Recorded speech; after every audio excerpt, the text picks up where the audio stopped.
It's a new month, which means it is time to once again head on back to the wilderness that is the Nintendo Switch eShop and find you 5 fantastic hidden gems that you can add to your collection now for under 25 bucks a piece. What is going on, everyone? I'm Jay, my channel Square Pegs. If this is your first time here, hit that subscribe button down below. I do a couple videos a week. I look at retro and modern gaming. Let's head over to the Switch and take a look at this month's entries. I'm pretty sure I've talked about Alwa's Awakening before on the channel and Alwa's Legacy. So Alwa's Legacy is a throwback Metroidvania, and thank you to the publisher for providing me with a review copy of this game.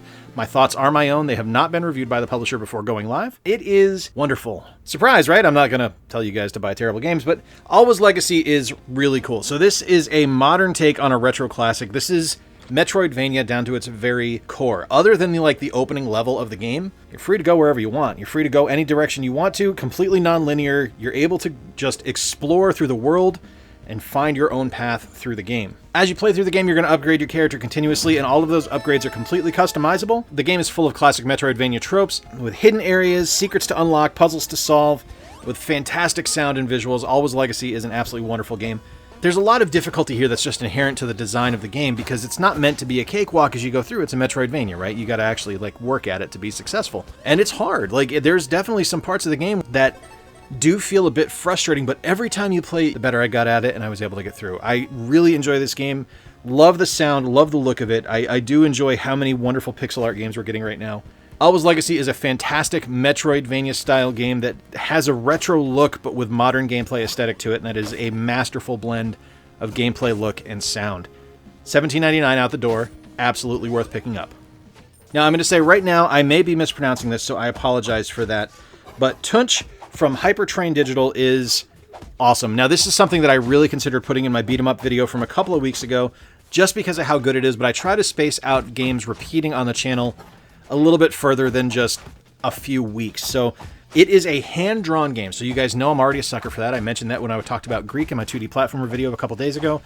And I think this game just has so much inherent charm with amazing characters, beautiful visuals, fantastic enemy designs, clever combat mechanics, clever skills and magic that you're able to unlock, as well as just deliciously awesome roguelite elements. So when I was playing this for the first time, I was struck by how much I enjoyed it, but I couldn't figure out why it felt so familiar because it didn't look like anything that I ever played before. But the more I played it and the further into it I got, I realized that this is a lot like Hades. You play through a level, you defeat the enemies that are on it, and then you get to a branching path at the end where you're able to choose which direction you want to go. And it's so clever and so well done and so insanely difficult. This game does not mess around on the difficulty settings at all. It is a very hard game. It is made for couch co-op. You can have up to 4 players playing at the same time. It looks great. It sounds great. And hey, how cool is it? You can play as Hat Kid from A Hat in Time. I really like that they took advantage of design elements from roguelite games to make something this creative and this much fun as a beat 'em up. And Tunch can be yours for $19.99. Okay, I have talked about my adoration of ToeJam and Earl numerous times on here, but ToeJam and Earl Back in the Groove from Human Nature Studios is one of my most played games on the Switch. I bought this the day it released. I have played it well over 50 hours. It is something that I adore, it's something I love, and something I have continuous fun with. So, if you have never played ToeJam and Earl, it is an exploratory roguelite where you are controlling one of our heroes, and you are going through the different levels of the Earth, finding the pieces to the Funkmaster rocket ship, because you have to rebuild it to head back to Funkatron. It's deceptively simple in its description, and the execution is something that I love. Now, this is not a game for everybody. I understand that. I know folks that do not care for ToeJam and Earl, and while I don't understand why they don't enjoy it, I respect that they don't, because it's definitely a different type of game. It's not fast-paced. It's a bit illogical. It's kind of all over the map. But to me, it's kind of perfect because there's so much that it does and that it does well, with incredible graphics, beautiful sound, fantastic gameplay. You're going to wander, you're going to collect presents, you're going to open things, you're going to defeat Earthlings that are trying to hurt you, you're going to put the rocket ship back together, and you're going to blast off back to Funkatron. On a single console, you can play 1 to 4 players. It's awesome. Online, you can play 2 to 4 players. I just love this game. I adore ToeJam and Earl. I think ToeJam and Earl Back in the Groove is a wonderful title. And at $14.99, it's a hell of a deal. It goes on sale fairly regularly, so you can wait on this one if you want to give it a shot when it's a little bit cheaper, but I don't think you're going to be disappointed. Alright, you guys know of my love of Slay the Spire. I've talked about it numerous times on the channel, and CARDACLYSM from Head Up Games is kind of a descendant of Slay the Spire. It feels a lot like it. And I want to thank Head Up Games for the review copy for this title. I'm happy to review it. I had a ton of fun with it. It is something that I really dug. I had it on my wish list, and when I reached out to see if I could review copy, they provided it for me, but my thoughts are my own. They have not reviewed them. This is just coming out for you guys so I can tell you what I think about the game. And it's very clever. I love that you actually have an overworld you wander about, and it's not just a map. You actually have to move through. You can find different items on the battlefield as you go through to add to your collection or to recharge your stuff. The battles are very clever. You have a different deck that you're able to build with all kinds of different characters with different abilities. It's a really clever game. And one of the things I really like about it is that it doesn't just settle for, like, there are 5 different biomes you have to go through and done. No, it's procedurally generated. It's going to keep going as you play. You collect creature and spell cards throughout the journey. You use their power in fights to actually give you the advantage, to actually be able to defeat your enemies.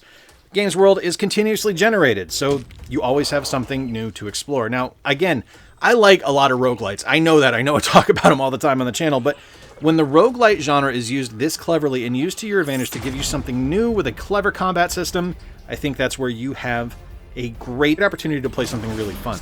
There's a ton of different cards to collect, over 200 of them, in fact, and each has their own art, 3D animations, and unique abilities. It's really cool. You are able to trade cards at the pub, which is really neat. You can actually equip your hero with different relics to give you different abilities and actually power yourself up. So that's your avatar as you play through. He controls the creatures, but you're able to power your hero up as well.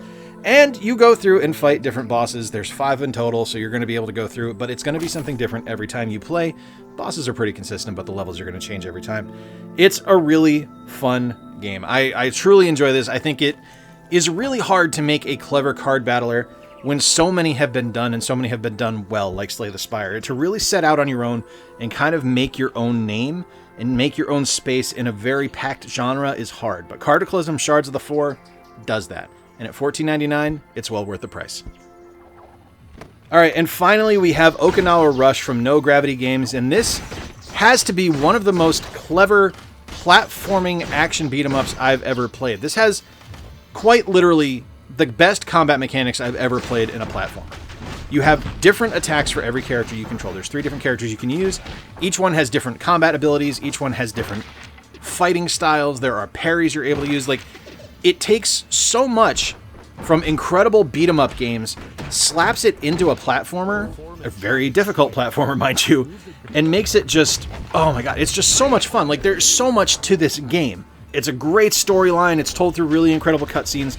There's a ton of different enemies, and each one fights differently. Like, each one has their own moveset. Like, it's so well thought out and so well designed and so well created. There's different modes. You can play in story mode or arcade mode. Arcade mode just gets you right into the action. You don't have to worry about the story. There's a ton of secrets and hidden areas. Like, Okinawa Rush to me really is the complete package. This is an exciting game. It's a challenging game. It's a fun game. It's a stunning game. It is absolutely gorgeous. And best yet, like all great beat-em-up games or all great platformers, it's multiplayer. You can play 2-player at home on the couch, and it is fantastic. Okinawa Rush can be picked up today for $19.99. All right, there you have it. My 5 selections for this month. A little bit of everything. A little heavy on the roguelite this month, I will admit, but I think that there is something here for everyone to enjoy. Toe Jam and Earl Back in the Groove is one of my favorite games on the Nintendo Switch. Okinawa Rush offers you a truly unique beat-em-up platforming gameplay experience. Allo's Awakening is a fantastic Metroidvania throwback.